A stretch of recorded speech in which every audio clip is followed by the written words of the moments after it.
चलिए शुरुआत किया जाए आज का टॉपिक विद्युत क्षेत्र। पिछले लेक्चर में हम लोग कूलाम के नियम का वेक्टर स्वरूप और अध्यारोपण का सिद्धांत पढ़े थे और आज शुरुआत करेंगे विद्युत क्षेत्र। जैसे मान लीजिए ये कोई बिंदु आवेश है Q प्लस Q मान लेते हैं, एक बिंदु आवेश है, तो यह अपने चारों ओर एक ऐसा प्रभाव उत्पन्न करेगा, यह अपने चारों ओर जो खाली स्थान, इसके चारों ओर का जो खाली स्थान है, उस खाली स्थान में एक ऐसा प्रभाव उत्पन्न करेगा कि जब उस प्रभाव में हम किसी दूसरे आवेश को लेके आएंगे तो वो दूसरा वाला आवेश विद्युत बल का अनुभव करेगा। तो उसी प्रभाव को हम लोग क्या कहेंगे? विद्युत क्षेत्र। तो आवेश या फिर आवेश समुदाय। आवेश समुदाय क्या होगा? जैसे कई आवेशों का समूह हो, उसे हम लोग बोलेंगे आवेश समुदाय। तो आवेश होगा या आवेश समुदाय होगा उसके चारों ओर का वह क्षेत्र है जिसमें किसी अन्य आवेश को ले आने पर वह विद्युत बल का अनुभव करे, उसे कहते हैं विद्युत क्षेत्र। तो ये हो गया विद्युत क्षेत्र का डिफिनीशन। एक बार फिर से आप लोग सुन लीजिए। आवेश या आवेश समुदाय के चारों ओर का वह क्षेत्र जिसमें किसी अन्य आवेश को ले आने पर वह विद्युत बल का अनुभव करता है, विद्युत क्षेत्र कहलाता है। तो हम लोग विद्युत क्षेत्र के बारे में जानने के लिए, मतलब कि ये विद्युत क्षेत्र होता क्या है, इसको सही से समझने के लिए हम लोग ऐसा समझ सकते हैं जैसे कोई बल्ब हो और वो बल्ब क्या करेगा? प्रकाश उत्पन्न करेगा, और जितने क्षेत्र में प्रकाश उत्पन्न करेगा उस क्षेत्र में अगर कोई वस्तु होगा तो वो दिखाई देगा, और अगर उस क्षेत्र के बाहर कोई वस्तु होगा, वहाँ पे प्रकाश नहीं है, तो वह वस्तु हमें दिखाई नहीं देगा। तो मतलब कोई बल्ब है, वो क्या उत्पन्न कर रहा है? प्रकाश उत्पन्न कर रहा है। तो जहाँ तक प्रकाश है, जिस क्षेत्र तक प्रकाश है उसमें कोई वस्तु ले आके रखते हैं हम लोग, तो वह वस्तु क्या करेगा? दिखाई देगा। तो मतलब यहाँ पर प्रकाश का एक क्षेत्र है जिसमें किसी वस्तु को ले आने पर वो वस्तु हमें दिखाई देता है। उसी प्रकार ऐसे कोई आवेश होगा, किसी बिंदु पर जब रखा जाएगा तो उसके चारों ओर एक ऐसा प्रभाव उत्पन्न होगा, वो प्रभाव हमें दिखाई नहीं देगा, वो प्रभाव हमें दिखाई नहीं देगा। लेकिन हाँ, जब उसमें कोई दूसरा आवेश लेके आएंगे, जब दूसरा आवेश लेके आएंगे, आवेश के चारों ओर एक ऐसा प्रभाव उत्पन्न होगा, जब उसमें कोई दूसरा आवेश लेके आएंगे तो वो दूसरा वाला आवेश क्या करेगा? विद्युत बल का अनुभव करेगा। तो ये हो गया विद्युत क्षेत्र के बारे में। ठीक, तो आगे अगर हम लोग बात करें विद्युत क्षेत्र की तीव्रता, विद्युत क्षेत्र की तीव्रता या विद्युत क्षेत्र की तीव्रता, कुछ भी कहो, विद्युत क्षेत्र की तीव्रता।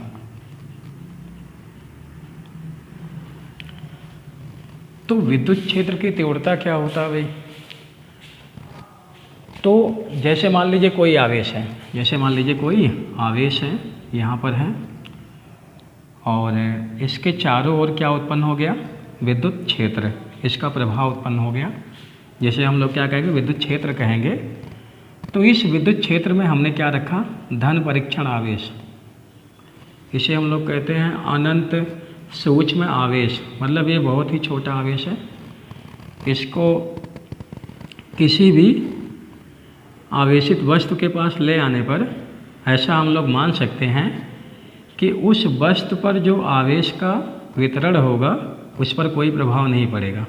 मतलब ये आपका जो Q0 है, इतना छोटा आवेश है, इसको किसी आवेशित वस्तु के समीप ले आने पर उस वस्तु पर जो आवेश का वितरण होगा, आवेश का क्या होगा? वितरण, उस पर कोई प्रभाव नहीं पड़ेगा। तो जब भी हमें प्रैक्टिकली विद्युत क्षेत्र का मान ज्ञात करना होता है तो हम लोग इस Q0, मतलब जिसे हम लोग कहते हैं धन परीक्षण आवेश, इसको बहुत छोटा, इसका मान जो होना चाहिए बहुत छोटा होना चाहिए। तो चलिए भाई, हम लोग क्या पढ़ते हैं? विद्युत क्षेत्र की तीव्रता। तो जैसे मान लीजिए कोई धन, मतलब जैसे कोई मान लीजिए धन आवेश है, यहाँ पर स्थित है, तो इसके चारों ओर क्या उत्पन्न होगा? विद्युत क्षेत्र उत्पन्न होगा। और इस विद्युत क्षेत्र में जब हम इस धन परीक्षण आवेश को ले आएंगे तो ये क्या करेगा, बल का अनुभव करेगा। ये क्या करेगा, बल का अनुभव करेगा। तो मान लेते हैं कितने बल का अनुभव करेगा, F बल का अनुभव करेगा। F बल का क्या करेगा, अनुभव करेगा। तो इस बिंदु पर एकांक आवेश पर जो लगने वाला बल होगा, इस बिंदु पर जो एकांक आवेश पर लगने वाला बल होगा, जैसे Q0 आवेश पर लगने वाला बल कितना है, F है। तो एकांक आवेश पर लगने वाला जो बल होगा वो क्या होगा, F बाई Q0 होगा। तो ये जो F बाई Q0 है, मतलब इस पॉइंट पर एकांक आवेश पर जो लगने वाला बल है F बाई Q0, इसी को हम लोग कहते हैं विद्युत क्षेत्र की तीव्रता F बाई Q0। तो मतलब कि विद्युत क्षेत्र के भीतर किसी बिंदु पर, विद्युत क्षेत्र के भीतर कोई बिंदु होगा, उस पर एकांक आवेश या एक कूलाम आवेश पर जो लगने वाला क्या होगा, विद्युत बल होगा, उसे हम क्या कहेंगे, उस बिंदु पर विद्युत क्षेत्र की तीव्रता कहेंगे। और विद्युत क्षेत्र की तीव्रता को कैपिटल ई से लिखा जाता है। तो अगर मान लिया जाए विद्युत क्षेत्र के भीतर धन परीक्षण आवेश Q0 पर लगने वाला बल F है, तो एकांक आवेश पे लगने वाला बल क्या होगा, F बाई Q0 होगा। तो यही F बाई Q0 क्या होगा, उस पॉइंट पर विद्युत क्षेत्र की तीव्रता होगी। ठीक, अब देखा जाए भाई, इसका मात्रक देख लिया जाए। मात्रक होता न्यूटन पर कूलाम या वोल्ट पर मीटर। न्यूटन पर कूलाम होता है या वोल्ट पर मीटर होता है। वोल्ट पर मीटर कैसे होता है, आगे के चैप्टर में हम लोग इसको पढ़ेंगे। तो इसका मात्रक क्या हो जाएगा, न्यूटन पर कूलाम हो जाएगा या वोल्ट पर मीटर हो जाएगा। इसका विमीय सूत्र क्या हो जाएगा, विमीय सूत्र, तो बल का क्या होता है, mlt माइनस 2, आवेश का क्या होता है, at, आवेश का क्या होता है, at होता है। इसको हम लोग सॉल्व कर लेंगे तो हो जाएगा, कैपिटल ए का जो डायमेंशन फार्मूला होगा वो हो जाएगा m lt minus 3a minus 1। तो ये हो गया विद्युत क्षेत्र की तीव्रता का विमीय सूत्र। और देखा जाए, यह सदिश राशि है। कैसी राशि है, सदिश राशि है। यह सदिश राशि है। तो वही सदिश राशि है, इसमें परिमाण के साथ साथ क्या होगा, दिशा होगा। तो परिमाण कैसे निकालेंगे, जो आवेश रखा गया है और उस आवेश पर लगने वाला जो बल होगा, बल और आवेश का परिमाण का हम लोग क्या करेंगे, अनुपात निकालेंगे। बल और आवेश के परिमाण का अनुपात निकालेंगे, या कह सकते हैं जो बल लग रहा है उसमें आवेश के परिमाण से भाग दे देंगे तो क्या मिल जाएगा, वहाँ पर उस पॉइंट पर विद्युत क्षेत्र की तीव्रता का परिमाण मिल जाएगा। लेकिन दिशा क्या होगा, तो अगर हम लोग बात करें दिशा की, तो किसी बिंदु पर विद्युत क्षेत्र की दिशा उस बिंदु पर स्थित धन आवेश पर लगने वाले बल की दिशा में होता है। तो मतलब किसी पॉइंट पर कैपिटल ए का जो दिशा होगा वो उस पॉइंट पर पॉजिटिव चार्ज पर लगने वाले बल का जो दिशा होगा उसी की दिशा में होगा। जैसे मान लीजिए कि ये एक पॉजिटिव चार्ज है प्लस Q, ये पॉइंट O पर रखा हुआ है। हमने कहा यहाँ पर भाई ये पॉइंट O पर रखा आवेश प्लस Q क्या करेगा, विद्युत क्षेत्र उत्पन्न करेगा। और यहाँ पर मुझे जानना है, यहाँ पर ये विद्युत क्षेत्र के भीतर हमने पॉइंट माना है, इस पॉइंट पर विद्युत क्षेत्र का दिशा क्या होगा।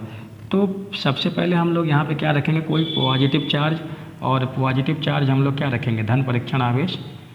तो धन परीक्षण आवेश का, धन परीक्षण आवेश को जो मिलाने वाली लाइन होगी ये होगी। तो इस प्लस Q के कारण, इस प्लस Q0 पर जो लगने वाला बल होगा इधर होगा। तो यही जो धन परीक्षण आवेश पर लगने वाले बल का दिशा होगा, यही होगा इस पॉइंट पर विद्युत क्षेत्र की दिशा। तो मतलब किसी भी पॉइंट पर अगर हमें विद्युत क्षेत्र की दिशा जाननी है तो उस पॉइंट पर हम लोग क्या करेंगे, प्लस Q0 रख देंगे, या कोई भी पॉजिटिव चार्ज आप मान लोगे उस पर जो लगने वाले बल का दिशा होगा वही क्या होगा, उस पॉइंट पर विद्युत क्षेत्र का दिशा होगा। अब जैसे मान लो यहाँ पर मैंने कहा यहाँ पर, तो आप यहाँ पर क्या रखोगे, धन परीक्षण आवेश, तो इन दोनों को मिला दो, क्योंकि आपको मालूम है बल का दिशा हमेशा दोनों आवेशों को मिलाने वाली लाइन के अनुदिश होता है। तो ये प्लस क्यू इस क्यू नॉट को इधर रिपल करेगा, तो बल का दिशा इधर है तो विद्युत क्षेत्र का दिशा भी इधर होगा। ऐसे मान लो कि माइनस क्यू चार्ज अगर होता, माइनस क्यू चार्ज होता, जैसे मान लो माइनस क्यू चार्ज है, और इस माइनस क्यू चार्ज के कारण भी क्या उत्पन्न होगा, विद्युत क्षेत्र। और विद्युत क्षेत्र में यहाँ पर एक पॉइंट आपने ले लिया, तो इस पॉइंट पर आपको निकालना क्या है, कैपिटल ई का दिशा। तो कैपिटल ई का दिशा निकालने के लिए क्या करेंगे, पहले यहाँ पर क्यू नॉट को रखेंगे, तो क्यू नॉट पर जो लगने वाला बल होगा उसकी दिशा किधर होगी, इधर। भाई ये अट्रैक्ट करेगा, minus Q plus Q not को क्या करेगा, अट्रैक्ट करेगा, तो बल का दिशा ये होगा, तो विद्युत क्षेत्र का दिशा भी ये होगा। मतलब किसी पॉइंट पर अगर हमें विद्युत क्षेत्र का दिशा जानना है तो उस पॉइंट पर पॉजिटिव चार्ज रखेंगे, और पॉजिटिव चार्ज पर जो लगने वाले बल का दिशा होगा वही होगा उस पॉइंट पर विद्युत क्षेत्र की दिशा। ठीक, तो हमने क्या पढ़ा भाई, विद्युत क्षेत्र, विद्युत क्षेत्र। तो विद्युत क्षेत्र क्या होता है, आवेश या आवेश समुदाय के चारों ओर का वह क्षेत्र जिसमें किसी दूसरे आवेश को ले आने पर वह विद्युत बल का अनुभव करता है, उसे विद्युत क्षेत्र कहते हैं। और फिर अगला टॉपिक आपका है विद्युत क्षेत्र की तीव्रता। तो विद्युत क्षेत्र के भीतर किसी पॉइंट पर एकांक आवेश पर लगने वाला बल, उस पॉइंट पर क्या कहलाएगा, विद्युत क्षेत्र की तीव्रता कहलाएगा। इसे कैपिटल ई से लिखा जाता है। और मान लीजिए किसी विद्युत क्षेत्र के भीतर किसी पॉइंट पर क्यू नॉट आवेश रखा हुआ है और इस पर लगने वाला बल क्या है, एफ है, तो उस पॉइंट पर जो एकांक आवेश पर लगने वाला बल क्या होगा, एफ बाई क्यू नॉट होगा। तो यही एफ बाई क्यू नॉट क्या होगा, इस पॉइंट पर विद्युत क्षेत्र की तीव्रता होगा। मतलब एक कूलम आवेश पर जो लगने वाला बल होगा किसी पॉइंट पर, वो कहलाएगा उस पॉइंट पर विद्युत क्षेत्र की तीव्रता। ठीक, और ये कैसी राशि भाई, सदिश राशि है। और सदिश राशि तो इसमें क्या होगा, दिशा होगा। दिशा कैसे निकालेंगे, जिस पॉइंट पर हमें दिशा निकालना है उस पॉइंट पे क्या रखेंगे, पॉजिटिव चार्ज रखेंगे, और उस पॉजिटिव चार्ज पर जो लगने वाले बल का दिशा होगा वही क्या होगा, उस पॉइंट पर विद्युत क्षेत्र का दिशा होगा। ऐसा नहीं कि हर जगह वही होगा दिशा, खाली उस पॉइंट पर, जिस पॉइंट पर वो बल की दिशा बता रहा है उसी पॉइंट पर जो है आपका वो होगा विद्युत क्षेत्र की दिशा। ठीक, तो आवेश कितना है, 10 कूलम है, बल कितना लग रहा है, 50 न्यूटन, और पूछा क्या गया, कैपिटल ई। फार्मूला क्या पढ़ के आए हैं, ई बराबर एफ बाई क्यू। तो एफ कितना है, 50 न्यूटन, क्यू कितना है, 10 कूलम, तो कितना आ जाएगा, 5 न्यूटन पर कूलम। तो ये आपका हो गया एग्जाम्पल। ऐसे ही सवाल पूछे जाएंगे। आगे, विद्युत क्षेत्र में के भीतर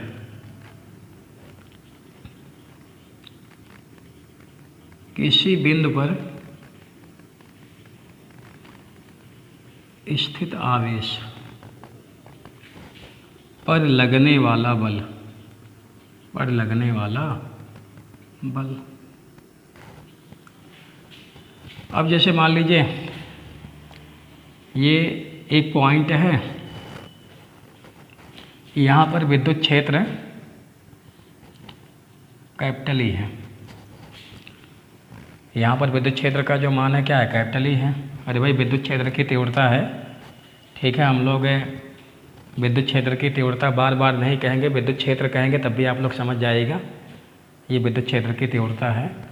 तो यहाँ पर विद्युत क्षेत्र जो दिया गया कैपिटल ई दिया गया है, और यहाँ पर क्यू आवेश अगर रखा जाए, इस पर कितना बल लगेगा।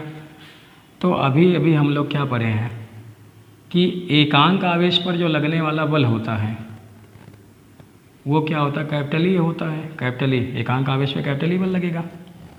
तो क्यू आवेश पे कितना बल लगेगा, क्यू ई, क्यू आवेश पे कितना बल लगेगा, क्यू ई। तो ये क्या हो जाएगा, क्यू आवेश पे लगने वाला बल, क्यू आवेश पे लगने वाला बल, वैसे भी ई बराबर एफ बाई क्यू होता है, क्यू बराबर आपका एफ बराबर क्या हो जाएगा, क्यू इंटू ई हो जाएगा। तो ये क्या हो गया आपका, विद्युत क्षेत्र के भीतर कोई बिंदु है, उस पर अगर मुझे कैपिटल ई मालूम है तो वहाँ पर जो बल होगा वो क्या होगा, क्यू ई होगा। बल होगा क्या होगा, क्यू ई होगा। अब बल का दिशा क्या होगा, बल का दिशा, बल का दिशा, तो अगर ये धनात्मक आवेश होगा, यदि आवेश धनात्मक होगा, यदि आवेश कैसा होगा, धनात्मक होगा,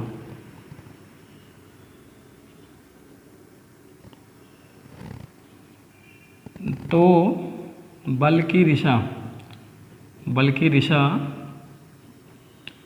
कैपिटल ई की दिशा में होगी, दिशा में होगी। यदि आवेश ऋणात्मक होगा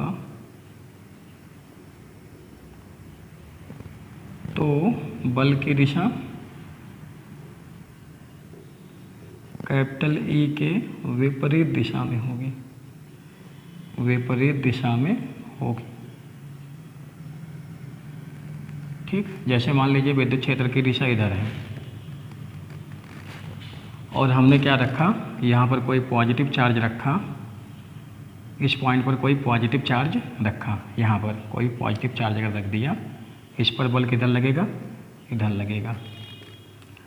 और अगर मान लो कि विद्युत क्षेत्र की दिशा इधर है और यहाँ अगर नेगेटिव चार्ज रखा होता तो इस पर बल इधर लगता, बल इधर लगता है। तो विद्युत क्षेत्र में अगर मान लीजिए विद्युत क्षेत्र का परिमाण क्या है, कैपिटल ई है, तो बल का परिमाण क्या होगा, F बराबर क्यू ई होगा। दिशा क्या होगा, अगर वो पॉजिटिव चार्ज होगा तो उसका दिशा कैपिटल ई के दिशा में होगा, अगर वो नेगेटिव चार्ज होगा उसका दिशा कैपिटल ई के विपरीत दिशा में होगा।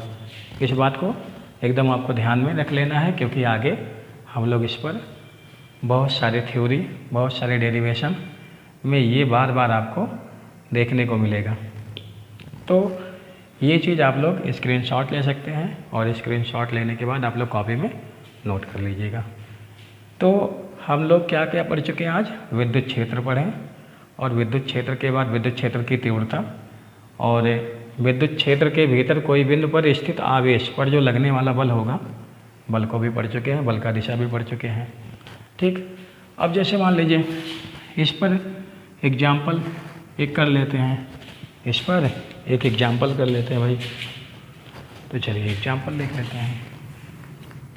तो देखिए विद्युत क्षेत्र के भीतर किसी बिंदु पर विद्युत क्षेत्र की तीव्रता का परिमाण है 10 न्यूटन पर कूलाम।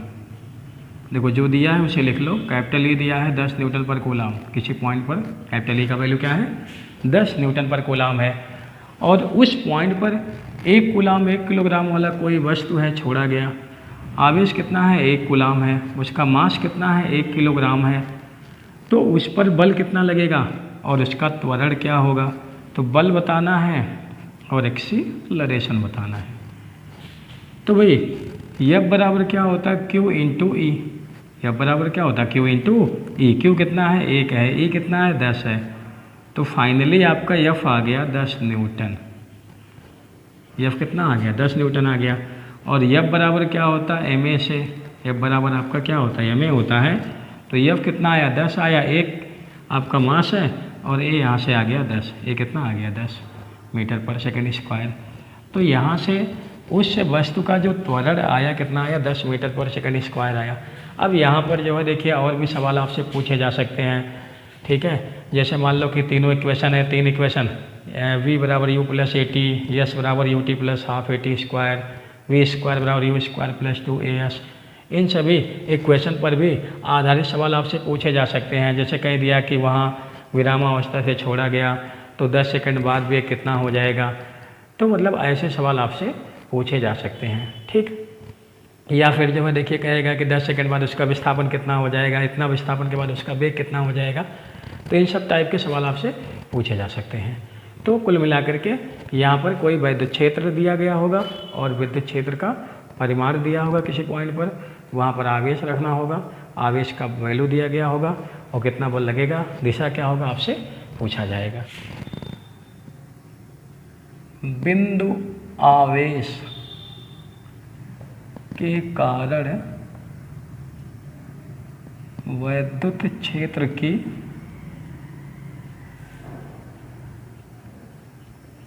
तीव्रता के लिए व्यंजक।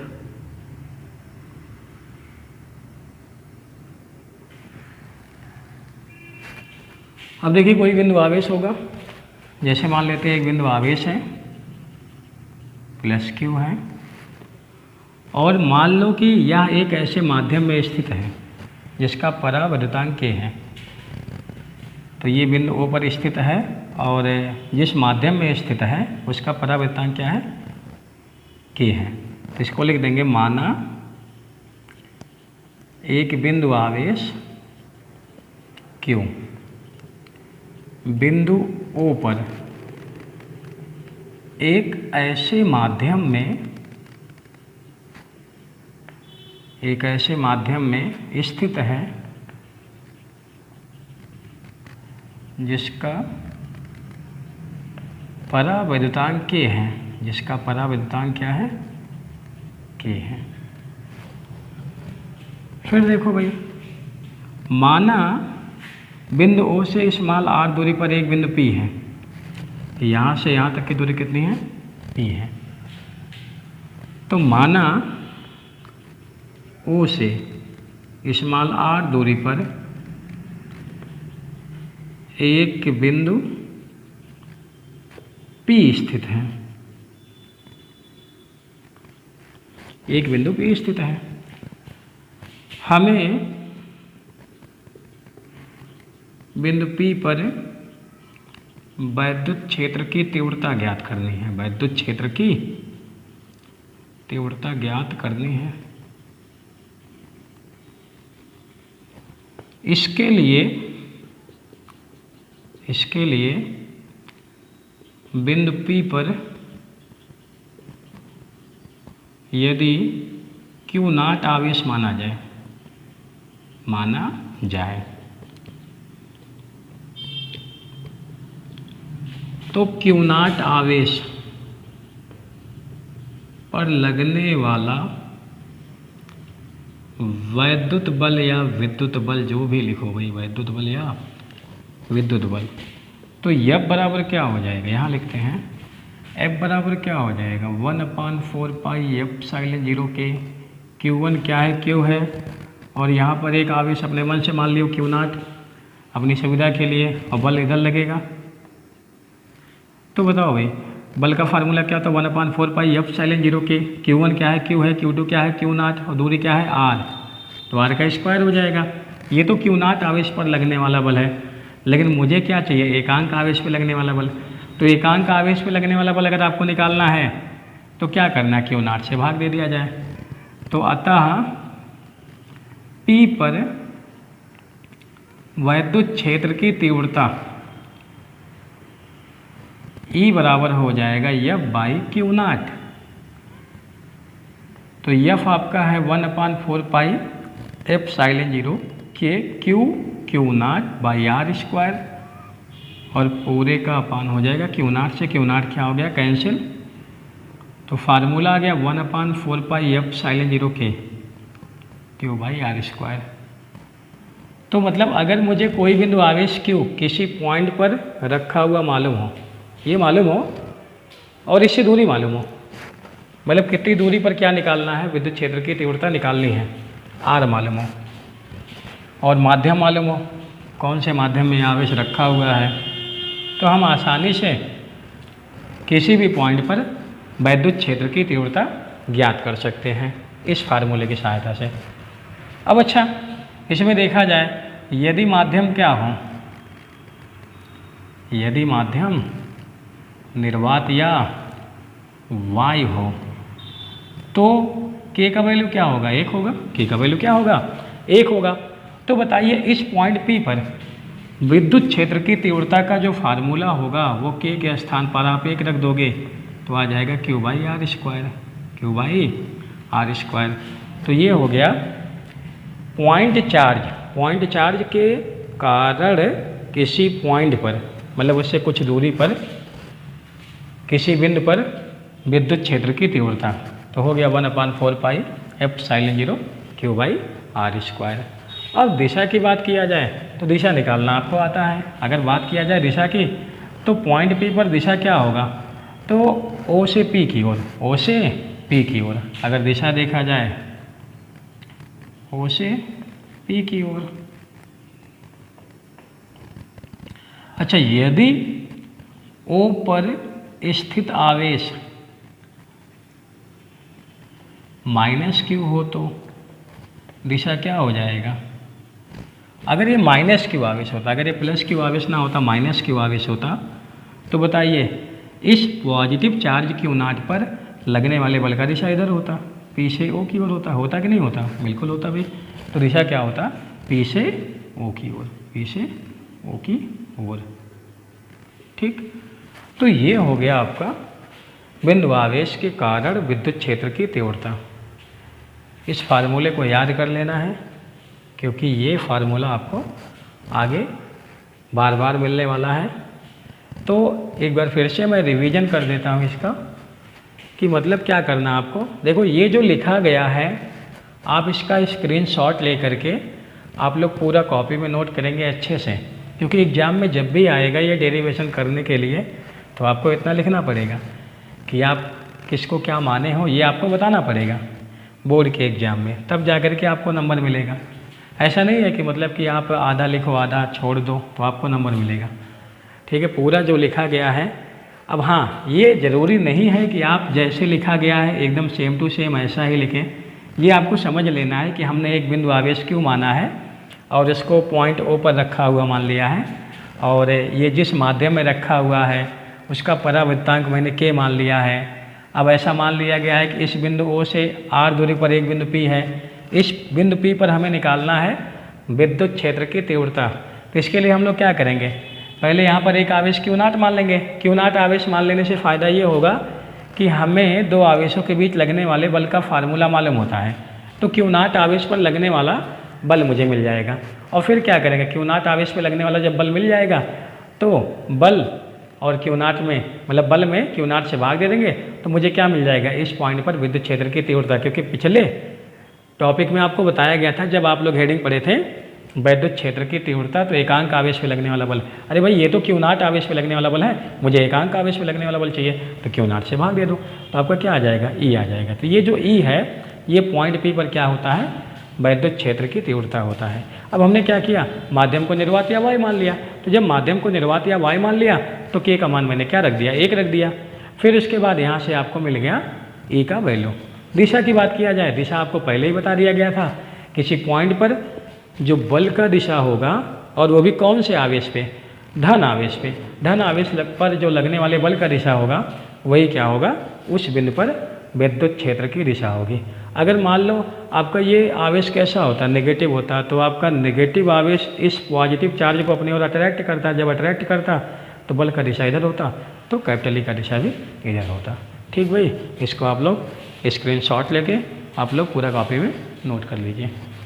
अब देखो, पॉइंट ओ पर स्थित है, यहाँ से 10 मीटर की दूरी पर एक बिंदु है P। तो P पर क्या बताना है, P पर विद्युत क्षेत्र की तीव्रता कितनी होगी, P पर विद्युत क्षेत्र की तीव्रता कितनी होगी। तो भाई बिल्कुल सिंपल है, ये एक पॉइंट चार्ज आपको दिया है और आर आपको दिया है। माध्यम के बारे में कोई चर्चा नहीं किया, तो आपको मालूम है कि माध्यम क्या लेना, निर्वात या वाई ले लेना है। इसको सॉल्व कर लो। क्यू कितना दिया है, 5 माइक्रो कूलम, 5 माइक्रो कूलम आपको दे दिया है। आर कितना दिया है, 10 मीटर, आर कितना दे दिया, 10 मीटर। तो कैपिटल ई बराबर क्या होता है, 1/4 pi epsilon 0 Q by R square. इसका वैल्यू क्या होता है, 9 × 10 की घात 9, और मात्रक होता है न्यूटन मीटर स्क्वायर पर कूलम स्क्वायर। सब कुछ कैंसिल हो जाएगा तो आएगा न्यूटन पर कूलम, कैपिटल ई का मात्रक वही होता है। तो क्यू बराबर कितना दिया, 5 माइक्रो मतलब 10 की घात -6। आर कितना दिया, 10, 10 का स्क्वायर कितना हो जाएगा, 10 की घात 2 हो जाएगा, और मात्रक आ जाएगा न्यूटन पर कूलम। अब यहाँ पे देखा जाए 9 × 5 कितना हो जाएगा, 45 हो गया, और ये 10 की घात 9 है, 9 में से 6 जाएगा, ये 2 जाएगा ऊपर तो -2 हो जाएगा। तो कितना हो गया 6 2 8 कुल मिला करके आपका हो गया 45 × 10 न्यूटन पर कूलाम। तो यहाँ पे कितना आ गया 450 न्यूटन पर कूलाम। इसका मतलब ये हुआ अगर इस पॉइंट पर 1 कूलाम आवेश रखा जाए तो इस पर कितना बल लगेगा 450 न्यूटन, 450 न्यूटन।